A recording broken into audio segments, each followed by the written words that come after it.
नमस्कार दोस्तों, आपके अपने YouTube चैनल उत्कर्ष शैलेंद्र रावत सर की ऑनलाइन क्लास में आप सभी का स्वागत है। जिला दर्शन के इस रेगुलर सीरीज में एक बार पुनः मैं स्वागत करता हूं और मैं अजमेर से शैलेंद्र रावत आज आपके सामने जो क्लास लेकर आ गया हूं ये बहुत महत्वपूर्ण क्लास है और आज अपन पढ़ेंगे जिला दर्शन। और जिला दर्शन का एक बहुत ही शानदार संभाग शुरू कर रहे हैं और वो संभाग है उदयपुर संभाग। इससे पहले हमने जिला दर्शन के माध्यम से 2 संभाग कंप्लीट पढ़ा दिए, जिसमें अजमेर ज़िले के मैंने 4 ज़िले पढ़ाए आपको, और उसके अलावा अजमेर संभाग के मैंने 4 ज़िले पढ़ा दिए और जयपुर संभाग के 5 ज़िले मैंने आपको कम्प्लीटली पढ़ा दिए। यानी हमने 9 ज़िले पढ़े हैं। प्रत्येक ज़िले की हमने 2-2 क्लासें ली है अभी तक और एक क्लास मैंने रोक रखे हैं। जो जैसे ही अपने पूरे संभाग हो जाएंगे उसके बाद वापस एक क्लास और कराएंगे, क्योंकि प्रत्येक जिला दर्शन है वो 3 क्लासों के माध्यम से कंप्लीट हो रहा है। ठीक है, तो आज अपन उदयपुर संभाग शुरू करेंगे। राजस्थान का बहुत शानदार संभाग, बहुत बड़ा संभाग माना जाता है अपने आप में उदयपुर संभाग। तो हम शुरू कर रहे हैं उदयपुर संभाग के बारे में। ठीक है दोस्तों जी, सबसे पहले तो आपको ये जानकारी होनी चाहिए कि उदयपुर संभाग में कितने जिले आते हैं। ये आपको जानकारी होनी चाहिए, उदयपुर संभाग में कितने जिले आते हैं। तो उदयपुर संभाग की अगर अपन बात करते हैं तो उदयपुर संभाग में 6 जिलों को शामिल किया गया। अगर आपसे प्रश्न पूछ ले कि उदयपुर संभाग में कितने जिले आते हैं तो आपको राइट करना पड़ेगा 6 जिलों को। यानी उदयपुर संभाग में कितने जिलों को शामिल किया गया? 6 जिलों को शामिल। जिले आते हैं 6 जिले। अब इन 6 जिलों का आपके सामने एक ट्रिक लिखता हूँ, वो ट्रिक आपको याद रहना चाहिए। वो ट्रिक कौन कौन सा है? वो ट्रिक है उदय के राज में चित्तौड़ का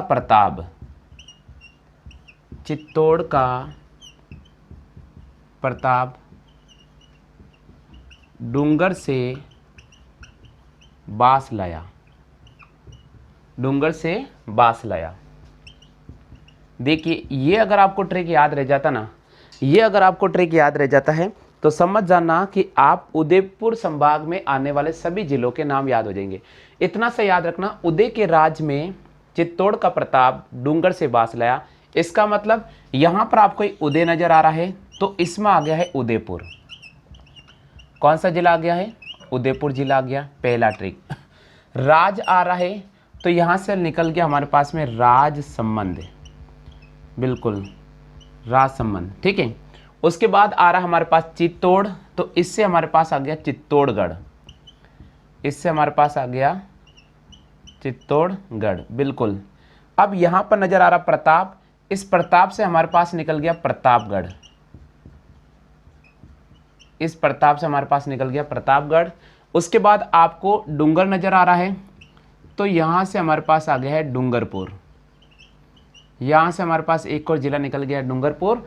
और बास नजर आ रहा है तो यहां से हमारे पास एक जिला और मिलता है, वो मिलता है बांसवाड़ा, बिल्कुल। तो ये आपको ध्यान रहना चाहिए। उदयपुर संभाग में शामिल 6 जिले हैं और 6 जिलों का एक मैंने शॉर्ट ट्रिक लिखा और 6 जिलों का शॉर्ट ट्रिक लिखते 6 जिलों के नाम याद हो गए। आपको एक लाइन याद रखनी है, उदय के राज में चित्तौड़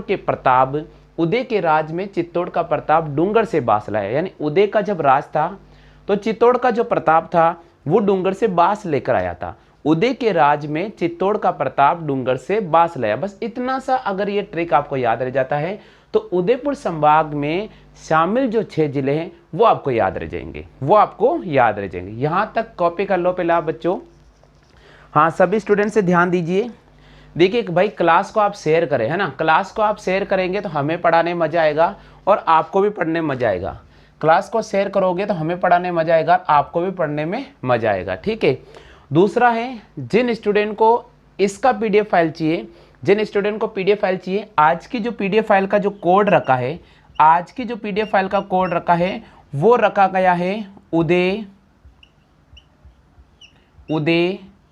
6249। यानी आज का जो पीडीएफ फाइल आपके पास पहुंचेगा उसका जो कोड रहने वाला है वो रहने वाला है उदय 6249। जिन स्टूडेंट को ये नोट्स चाहिए, बिल्कुल पीडीएफ फाइल मिलेगा, उसका कोड आप डायल करना उदय 6249। उसके बाद ही वो पीडीएफ का लिंक एक्टिवेट होगा, पीडीएफ खुलेगा और आप जो मैंने जिला दर्शन पढ़ाया है उसको आप आसानी से पढ़ सकते हैं। आप एक बार पूरा वीडियो देख लीजिएगा, वीडियो के नीचे डिस्क्रिप्शन बॉक्स मिलेगा, वहां पर भी उसका लिंक एक्टिवेट मिलेगा, आप चाहें तो वहां से डायरेक्टली डाउनलोड कर सकते हैं। ठीक है, और जिन स्टूडेंट को अगर नोट्स चाहिए और अगर वो मेरे व्हाट्सएप ग्रुप पे शामिल नहीं हो पा रहे तो उनसे मेरा निवेदन है, आप चाहो तो मेरे व्हाट्सएप ग्रुप पे शामिल हो जाइएगा और वहाँ से भी आप नोट्स एक्टिवेट करवा सकते हैं, आपको रेगुलर नोट्स मिल सकते हैं। फिलहाल आपके सामने इस नोट्स का कोई किसी प्रकार का चार्ज नहीं लिया जाता है। कई बार स्टूडेंट ये भ्रमित हो जाता है कि यार कहीं हमसे चार्ज नहीं लिया जाए, नहीं तो ले, तो मैं चार्ज नहीं ले रहा हूँ, ये फ्री है, निःशुल्क है। बस ये नोट्स उन्हीं स्टूडेंट को मिल रहे हैं जो रेगुलर हमारे यहाँ से अटैचमेंट है, सदस्यता हमारी ले चुके हैं यूट्यूब की, उन्हीं को ये फ्री प्रोवाइड किए जाएंगे और वो स्टूडेंट को ही मिलेंगे जो वास्तव में पढ़ाई करना चाहते हैं। ठीक है, तो ध्यान रखिएगा, जिनको भी चाहिए संपर्क कर लेना। तो उदयपुर संभाग हम पढ़ा रहे हैं, उदयपुर संभाग में 6 जिला आते हैं। यहाँ पर एक शॉर्ट ट्रिक लिखा, उदय के राज में चित्तौड़ के राजा डूंगर से बास लेने गया। यहाँ पर उदयपुर राज संबंध, चित्तौड़ का चित्तौड़गढ़, प्रताप का प्रतापगढ़, डूंगर का डूंगरपुर और बास का बांसवाड़ा। हाँ भैया, सबने कॉपी कर लिया। चलो अब अपन शुरू करते हैं उदयपुर संभाग, और उदयपुर संभाग का हम पहला जो जिला आपके सामने ले रहे हैं वो ले रहे हैं उदयपुर जिला। पहला जो जिला आज अपन लेंगे वो लेंगे अपन उदयपुर जिला। कौन सा जिला लेंगे? उदयपुर जिला। तो चलिए हम शुरू करते हैं क्लास को, उदयपुर जिले से हम आज की क्लास को शुरू करते हैं। ठीक है, बिल्कुल। अजमेर जिला दर्शन मैंने अजमेर संभाग मैंने पूरा पढ़ा है, जयपुर संभाग पूरा पढ़ा है, और आज अपन राजस्थान का तीसरा संभाग पढ़ रहे हैं। राजस्थान का तीसरा संभाग, बिल्कुल राजस्थान का तीसरा संभाग अपन अध्ययन करेंगे आज। राजस्थान का तीसरा संभाग अपन अध्ययन करने जा रहे हैं और वो है उदयपुर संभाग। बिल्कुल, हम उदयपुर संभाग के बारे में बात कर रहे हैं। ठीक है दोस्तों, तो ध्यान रखना उदयपुर संभाग, और हम जो जिला पढ़ रहे हैं राजस्थान का तीसरा संभाग उदयपुर, और उदयपुर जिला ही आज अपन पढ़ेंगे। तो सबसे पहले अपन बात कर लेते हैं कि उदयपुर जिले की स्थापना किसने की। स्थापना को लेकर पहला प्रश्न आपके सामने तैयार होना चाहिए। उदयपुर जिले की स्थापना किसने की है, इसके बारे में अपन जान लेते हैं। तो सभी स्टूडेंट जिनको आप पता है कि उदयपुर जिले की स्थापना किसने की, आप जल्दी से कमेंट कर दीजिएगा। जिसको भी याद है उदयपुर जिले की स्थापना किसने की है, आप जल्दी से कमेंट करके मुझे बता दीजिएगा कि उदयपुर जिले की स्थापना किसने की है। हाँ भैया, जल्दी से कमेंट करो। अच्छी, बहुत अच्छी बात है भैया, जल्दी से कमेंट करो। बिल्कुल, मेवाड़ के महाराणा उदय सिंह ने की, बहुत अच्छी बात है भैया, सही जवाब दिया है। मेवाड़ के महाराणा किसने? मेवाड़ के महाराणा उदय सिंह ने इस नगर की स्थापना की। पहला प्रश्न का सही जवाब है मेवाड़ के जो महाराणा हैं उदय सिंह ने इस नगर की स्थापना की थी, और इस नगर की स्थापना उन्होंने की थी 1559 ईस्वी में। कब की थी? 1559 ईस्वी। मेवाड़ के महाराणा उदय सिंह ने 1559 ईस्वी को जिस छोटे से नगर की स्थापना की, उस नगर का नाम रखा उदयपुर, और इस नगर की जो स्थापना की थी, जिस झील के किनारे की थी, वो झील है पिछोला झील। बिल्कुल, कौन सी झील? पिछोला झील। और पिछोला झील, इसी पिछोला झील के जस्ट नजदीक में उसने एक नई झील बनाई थी, और उस नई झील का जो नाम रखा था, उसने रखा था उदय सागर। क्या नाम रखा था? उदय सागर झील। बिल्कुल, पिछोला झील के बिल्कुल नजदीक में एक झील बनाई थी जिसका नाम रखा उदय सागर झील, और उसी उदय सागर झील के नाम पर एक नगर बसा दिया, एक शहर बचा दिया, छोटा सा कस्बा बसा दिया, और नाम रख दिया उसका उदयपुर, और अपने ही नाम पर रखा। मेवाड़ के महाराणा उदय सिंह ने इस नगर की स्थापना की थी 1559 ईस्वी में। पिछोला झील के किनारे एक छोटी सी झील का निर्माण कर दिया, उदय सागर झील, जिसका नाम दे दिया उदय सागर तालाब, उसका नाम दे दिया, और एक छोटा सा कस्बा बसा दिया जिसका नाम रखा उन्होंने उदयपुर। यहां तक आप कॉपी कर लो भैया, यहां तक आप कॉपी कर लो। सभी स्टूडेंट ध्यान दीजिएगा, कॉपी कर ले। हाँ भैया, चलिए एक प्रश्न आता है। अच्छा भैया, प्रश्न आता है कि पिछोला झील का निर्माण किसने कराया। हाँ भैया, एक आपसे यहाँ से एक प्रश्न मैं पूछ लेता हूँ, आपसे मैं प्रश्न पूछ लेता हूँ कि पिछोला झील का निर्माण किसने कराया। आप इसका जवाब करें, पिछोला झील का निर्माण किसने करवाया। बिल्कुल, पिछोला झील का निर्माण किसने कराया। सभी स्टूडेंट जो इस समय क्लास देख रहे हैं उनसे निवेदन है, आप मुझे बताइए कि पिछोला झील का निर्माण पिछोला झील का निर्माण किसने करवाया, या किसके शासनकाल में हुआ। कुछ भी लिख सकते हो, मैंने लिखा है किसने करवाया। चलिए बताओ, जल्दी से बताओ, पिछोला झील का निर्माण किसने कराया है? बहुत अच्छी बात है भैया, राणा लाखा के समय, बिल्कुल, बिच्छू मार और चिड़िया मार नामक दो भाइयों ने कराया था, बिल्कुल राणा लाखा के समय करवाया था, बिल्कुल सही बात की भैया।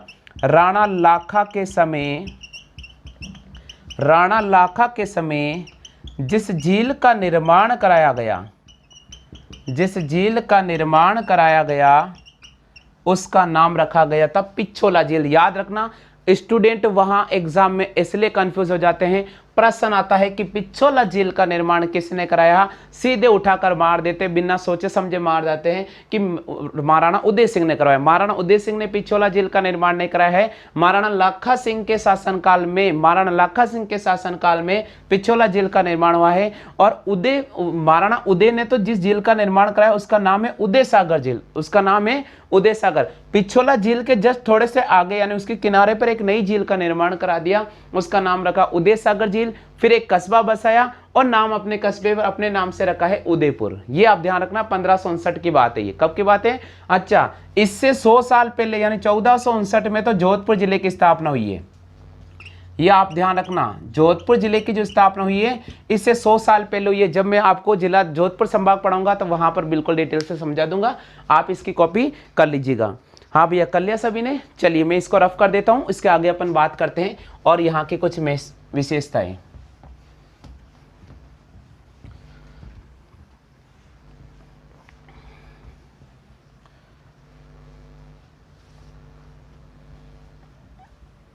हाँ भैया, चलिए अब देखिए दोस्तों, सबसे पहले आपने ये तो जान लिया, अब अपन जानते हैं कि उदयपुर जिले के उपनाम कौन कौन से। यानी पहला हमने स्थापना के बारे में पढ़ लिया, अब अपन उदयपुर जिले के उपनाम के बारे में जानते हैं।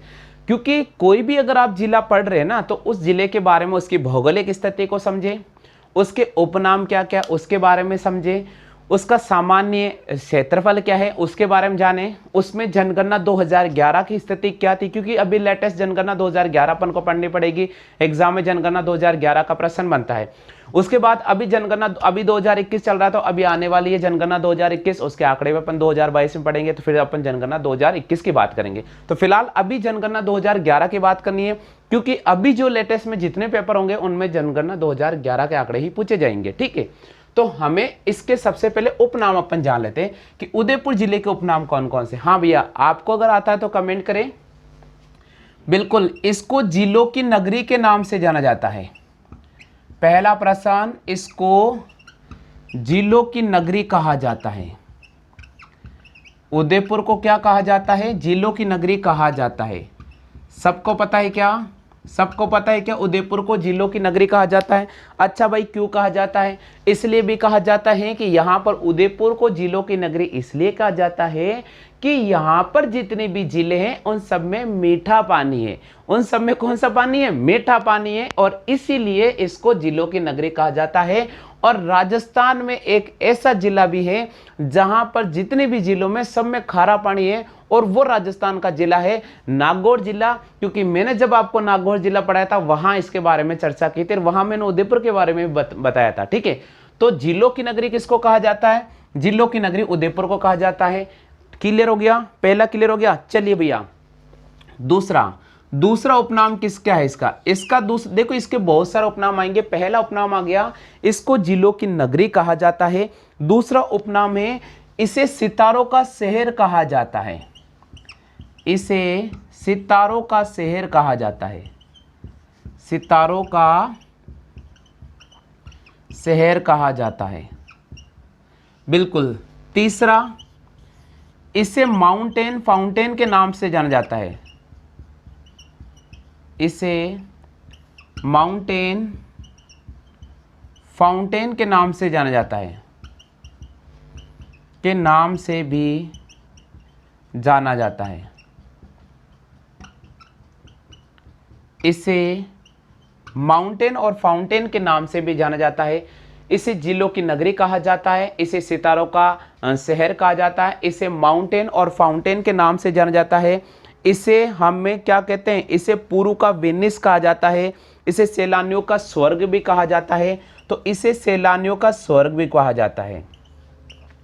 इसे सैलानियों का स्वर्ग भी कहा जाता है। इसे सैलानियों का स्वर्ग कहा जाता है। ठीक है, अब इसका पांचवा नाम आता है, इसे पुरु का वेनिस कहा जाता है। पुरु का वेनिस कहा जाता है। बिल्कुल, इसे पुरु का वेनिस कहा जाता है। ये आप ध्यान रखना, इसे पुरु का वेनिस कहा जाता है भैया, पुरु का वेनिस। अच्छा, एक चीज मैंने आपको जब जिला दर्शन जयपुर पढ़ा था तो मैंने कहा था पुरु का पेरिस कहा जाता है। किसको? जयपुर को। तो ये यहां पर मैं नोट करके लिखवा देता हूं, क्योंकि ना ध्यान रखना जरूरी है भैया। पुरु का पेरिस जयपुर को कहते हैं। पुरु का पेरिस किसको कहते हैं?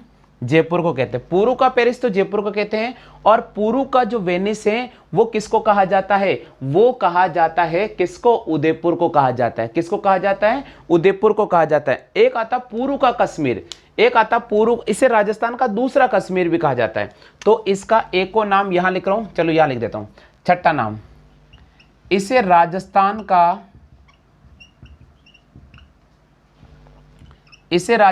का कश्मीर कहा जाता है। सातवां, भारत का दूसरा कश्मीर कहा जाता है। भारत का दूसरा कश्मीर कहा जाता है। बिल्कुल, छठा इसका उपनाम है, इसे राजस्थान का कश्मीर कहा जाता है और भारत का कश्मीर कहा जाता है। देखो भाई, एक को नाम आता है आपके सामने, मैं यहां लिखवा देता हूं। एक नाम आपने सुना होगा जनरली, वो नाम ये है, इधर देखो, वो आता है कि राजस्थान में पूर्व का कश्मीर किसको कहा जाता है? राजस्थान में पूर्व का कश्मीर किसको कहा जाता है? एक नाम ये भी आता है कि राजस्थान में पूर्व का कश्मीर किसको कहा जाता है। तो आपको यहां पर राइट करना होगा अलवर को।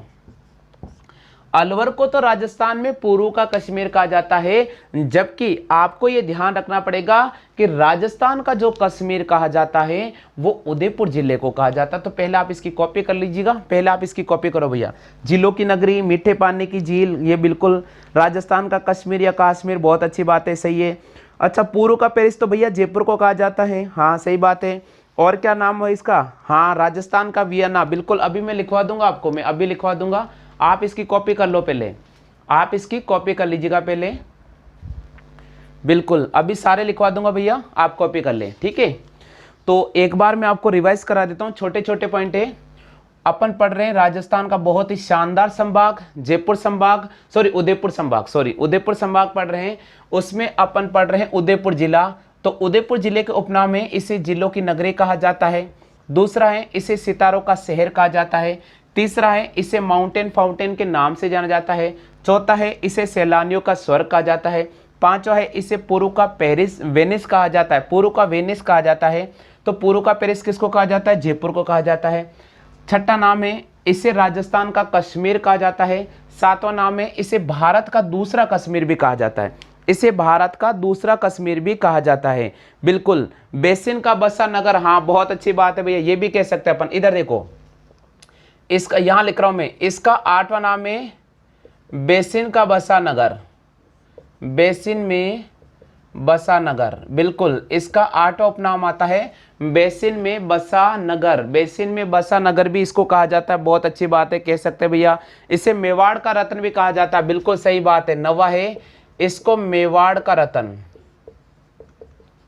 बिल्कुल इसको मेवाड़ का रत्न भी कहा जाता है। ये सारे के सारे इसके उपनाम आ रहे हैं। बिल्कुल, राजस्थान का वियना भी कहा जाता है, सही बात है, अच्छा कमेंट किया आपने, इसको राजस्थान का वियना भी कहा जाता है। राजस्थान का वियना भी कहा जाता है, अच्छा कमेंट किया आपने भैया। इसको राजस्थान का क्या कहा जाता है? इसको राजस्थान का वियना भी कहा जाता है। तो आप इसकी एक बार कॉपी कर ली सभी स्टूडेंट ने, तो मैं आगे बढ़ जाऊं। कॉपी करो जल्दी से, कॉपी कर लीजिए ताकि मैं आगे बढ़ जाऊं। कर लिया? चलिए अब आगे चलते हैं अपन, आगे चलते हैं अपन, ठीक है। उदयपुर जिला अपन पढ़ रहे हैं। उदयपुर संभाग का पहला जिला आ रहा है उदयपुर, और उदयपुर संभाग का सबसे बड़ा जिला है उदयपुर, ये ध्यान रखना आप। प्रश्न आता उदयपुर संभाग का सबसे बड़ा जिला कौन सा है, तो उदयपुर को राइट करना होगा। बहुत शानदार जिला है भैया, ठीक है। उपनाम मैंने इसके बता दिए। अब आगे अपन चर्चा करते हैं इसकी आकृति कैसी है। तो उदयपुर की जो आकृति कैसी है वो उसके बारे में बात करते हैं। इसकी आकृति की अगर अपन बात करें तो इसकी जो आकृति है वो ऑस्ट्रिया जैसी है, सॉरी ऑस्ट्रेलिया जैसी। इसकी जो आकृति है वो ऑस्ट्रेलिया जैसी है। और अगर अपन इस पूरे संभाग की आकृति देखें, पूरे संभाग की आकृति देखें तो पूरे संभाग की जो आकृति आपको देखने को मिलेगी वो श्रीलंका जैसी मिलेगी। यानी आकृति की अगर अपन बात करते हैं तो ऑस्ट्रेलिया जैसी है, और पूरे संभाग की आकृति की बात करते हैं तो कैसी है भैया, श्रीलंका जैसी है। कैसी है, श्रीलंका जैसी है। ये आप विशेष का ध्यान रखना, ये छोटे छोटे क्वेश्चन आते हैं एग्जाम में, कई बार पूछे जाते हैं। अच्छे अच्छे बच्चे इन प्रश्नों को इजी समझते हैं लेकिन वहां पर मिस्टेक कर जाते हैं जी। अच्छा, आप पूछ रहे वियना क्या है। अब वियना तो ऑस्ट्रिया की राजधानी भी है, बिल्कुल ऑस्ट्रिया की राजधानी वियना है। ऑस्ट्रिया की राजधानी वियना है, बिल्कुल ऑस्ट्रिया की राजधानी वियना है। राजस्थान का वियना किसको कहते हैं, उदयपुर को ही तो कहते हैं ना अपन, अभी मैंने उपनाम में लिखवाया था। तो बिल्कुल इसकी आकृति की बात करते हैं तो आकृति ऑस्ट्रेलिया जैसी है, और अगर अपन संभागीय आकृति की बात करते हैं तो श्रीलंका जैसी है। हाँ, कॉपी करें भैया, बिल्कुल सही कमेंट कर रहे हैं। आप कह रहे हैं कि इसको जिंक नगरी भी कह सकते, कह सकते भैया, कह सकते हैं। उदयपुर को जिंक नगरी भी कह सकते हैं क्योंकि जिंक जस्ते का सर्वाधिक उत्पादन होता है। जावर में इसके खाने भी हैं, मैं आपको जब पढ़ाऊंगा देबारी में और जावर में खाने बिल्कुल बताऊंगा, ठीक है। हाँ बिल्कुल कह सकते हैं, जिंक नगरी कह सकते हैं, इसको जिंक नगरी भी कह सकते हैं। हाँ भैया, और भी अगर आपको कोई अगर नाम आ रहा है तो आप कमेंट कर दीजिए उदयपुर जिले के बारे में। और भी कोई नाम अगर आपको याद आ रहा है तो कमेंट करो भैया। बिल्कुल एक भाई ने कमेंट किया इसको एशिया का वियना भी कहते हैं, सही बात है भैया, इसको एशिया का वियना भी कहते हैं। बिल्कुल भाई, देखो जब भारत का वियना हो गया तो एशिया का वियना हो गया, तो भारत का वियना हो गया, राजस्थान का वियना हो गया, ये तीन चीज चल गई। जब एशिया का वियना हो गया तो एक प्रश्न एक और आ सकता है कि भारत का वियना किसको कहते हैं। तो भारत का वियना भी उदयपुर हो गया, राजस्थान का वियना भी उदयपुर हो गया। इसलिए आप ध्यान रखना ये तीनों चीज एक ही बात बोलेगा वो, ठीक है, आप कंफ्यूज नहीं रहना। चलिए अपन बात करते हैं उदयपुर जिले की भौगोलिक स्थिति के बारे में, ठीक है। अब अपन बात करेंगे उदयपुर जिले की भौगोलिक स्थिति। तो चलिए अब अपन बात करते हैं उदयपुर जिले की भौगोलिक स्थिति के बारे में। तो चलो दोस्तों, हम बात कर रहे हैं उदयपुर जिला, और उदयपुर जिला हम पढ़ रहे हैं और इसमें अपन पढ़ेंगे उदयपुर जिले की भौगोलिक स्थिति। क्या पढ़ेंगे, भौगोलिक स्थिति। देखिए क्लास का जो टाइम है ना वो यही टाइम रहेगा, क्लास में कोई परिवर्तन नहीं होगा। दूसरा बात यह है कि जो स्टूडेंट आप कई बार ही कर रहे हैं कि सर पटवार में क्या आएगा, रिट का क्या आएगा, देखो राजस्थान जिला दर्शन सब क्लासों में एक समान है ना। जिला दर्शन आप पटवार की बात करो, आप बीएसटीसी की बात करो, या फिर आप पुलिस की बात करो, या ग्राम सेवक, हम जो आपको पढ़ा रहे हैं ना इतना पढ़ा रहे कि आरएस प्री लेवल तक भी ये कवर कर सकता है, ये आप ध्यान रखिएगा। तो आपको तो बस राजस्थान, जब मैंने लिख दिया राजस्थान जिला दर्शन क्लास है तो इसका मतलब सारे बीएसटीसी, पीटीटी, ग्राम सेवक, पटवार सब बच्चों के कवर करेगा, ठीक है, तो टेंशन नहीं लेना। हाँ जी, भौगोलिक स्थिति के बारे में बात करेंगे। पहले अपन पढ़ेंगे अक्षांशीय स्थिति।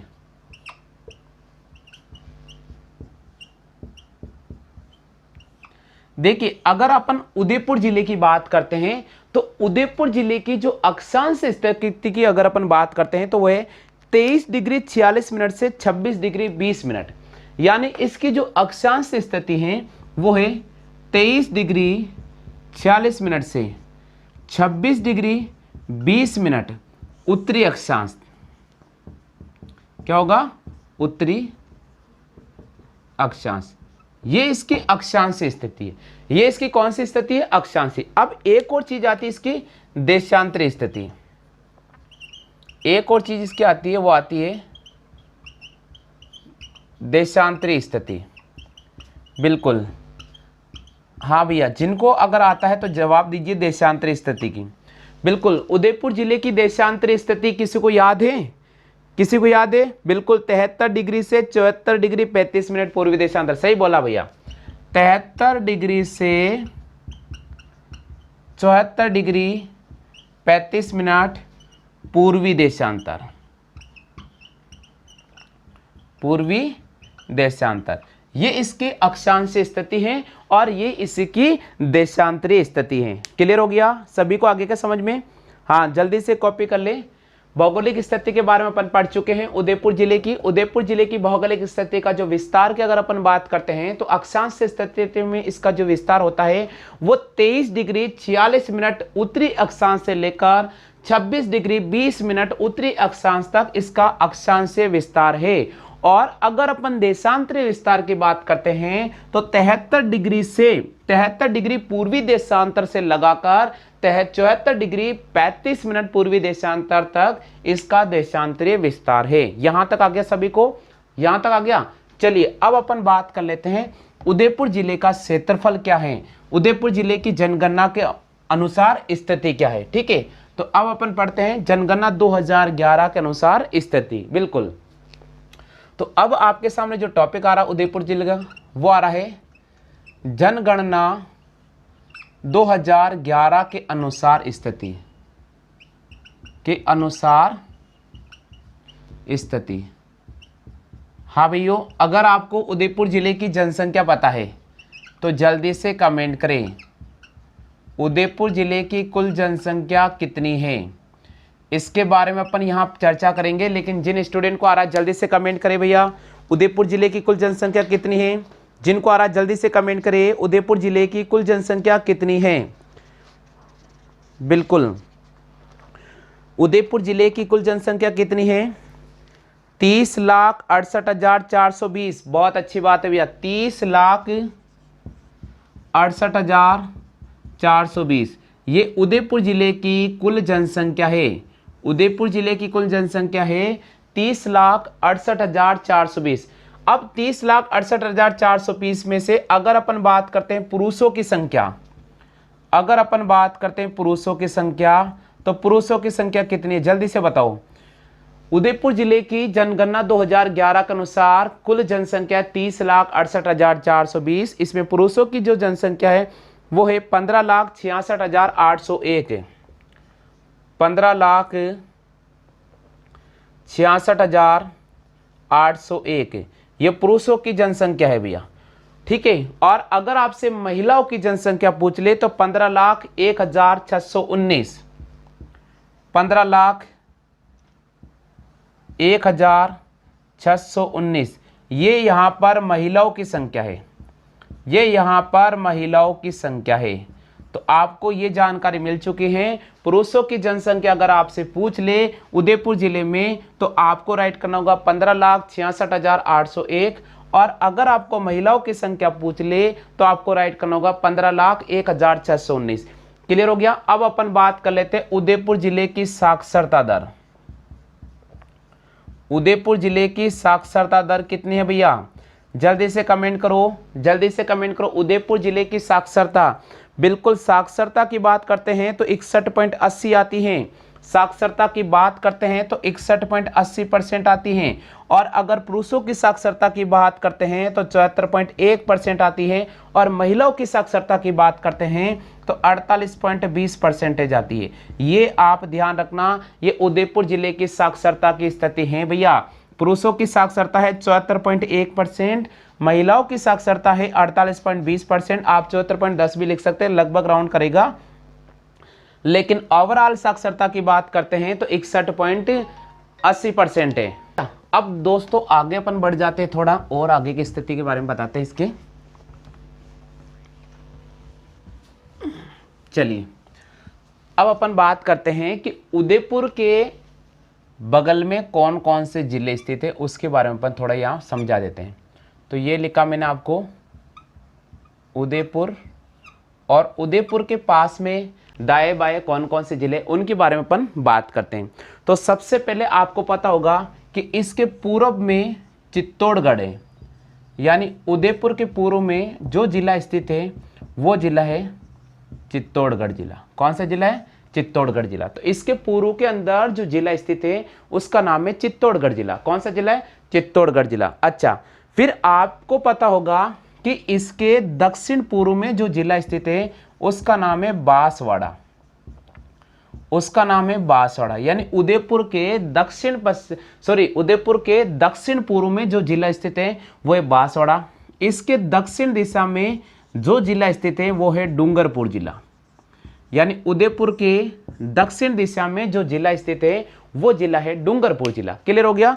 अब दोस्तों आपको पता होगा कि उदयपुर के दक्षिण पश्चिम में गुजरात राज्य स्थित है। उदयपुर के दक्षिण पश्चिम में कौन सा राज्य स्थित है? गुजरात राज्य स्थित है। आपको यह भी पता होगा उदयपुर के पश्चिम में सिरोही जिला स्थित है। उदयपुर के पश्चिम में सिरोही जिला स्थित है।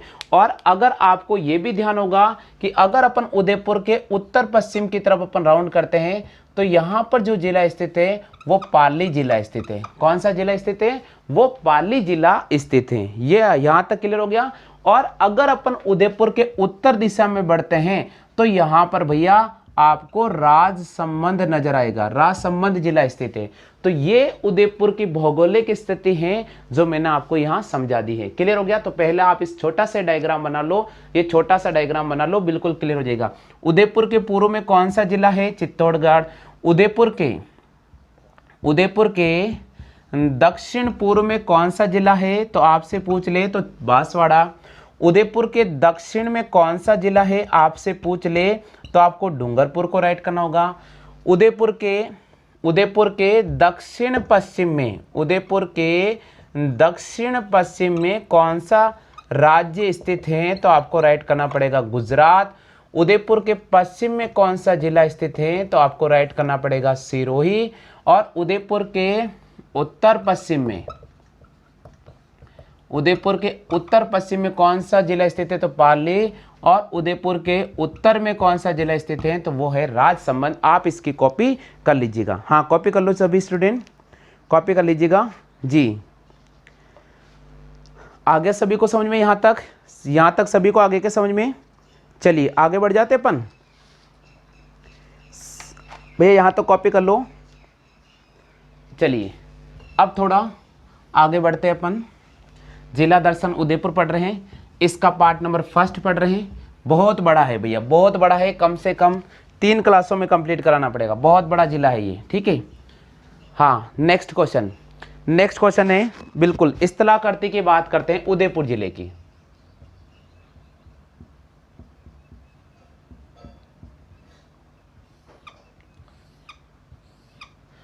बिल्कुल, हाँ भैया बिल्कुल। इस्तलाकर्ती यानी इसको गिरवा क्यों कहा जाता है? पहला नाम कई बार बच्चे पूछ लेते हैं कि सर उदयपुर को गिरवाई क्यों कहा जाता है?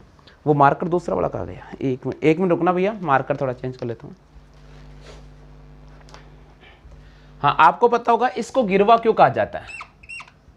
गिरवा क्यों कहा जाता है? गिरवा इसलिए कहा जाता है कि ये अरावली के बीचों बीच स्थित है। यानी आप इसको ऐसा कह सकते हो कि अरावली के बीचों बीच स्थित होने के कारण, स्थित होने के कारण अरावली के बीचों बीच स्थित होने के कारण इसको किस नाम से जाना जाता है? इसको गिरवा के नाम से जाना जाता है। यानी इसको गिरवा क्यों कहते हैं? अरावली के बीचों बीच स्थित होने के कारण इसको गिरवा कहा जाता है। अच्छा, लसाड़िया का पठार का नाम आपने सुना होगा। लसाड़िया का पठार। बिल्कुल, ये उदयपुर जिले का वो भूभाग है जो कटा है फटा है। यानी कटा और फटा हुआ पठारी जो भूभाग है उसको लसाड़िया का पठार के नाम से जाना जाता है। तो यहां मैं लिखूंगा कटा फटा हुआ पठारी भूभाग